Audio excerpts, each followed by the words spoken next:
Да живее Македонија! Нашиот македонски херој Христијан Мицкоски е чувар на јужната граница и заштитник на Европа од илегалните мигранти. Ова беше пораката што Виктор Орбан ја упати на конференцијата СРАЗ во Будимпешта.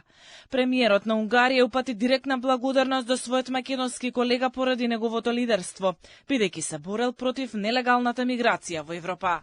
És itt van a mi macedón hősünk, Hrisztián Mickoszki. Úgy nyerte meg a választást, barátaim, hogy egész Brüsszel az ellenfelét támogatta. Ő a mi várkapitányunk, aki Európa déli határait védi a migráció ellen. Vivát Macedónia!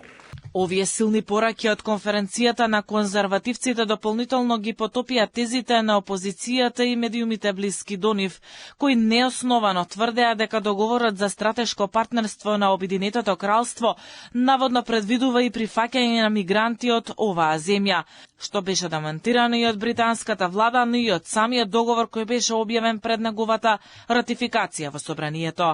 Пред самото обраќање на Орбан беше емитувана видеопорака од председателот на САД Доналд Трамп. Меѓу другите гости на конференцијата се словачкиот премиер Роберт Фицо, грузискиот Иракли, шефот на чешката влада Андреј Бабиш, Јержи Квашченски и Матеуш Моравиецки од Полска, Харберт Кикл од Австрија, Алис Вајдал од Германија, Хорхе Буксаде од Шпанија, како и американските десничарски звезди Бен Шапиро, Джек Пособиец и Дейвид Рубин. На конференцијата утре ќе се обрати и македонскиот премиер Христијан Мицкоски.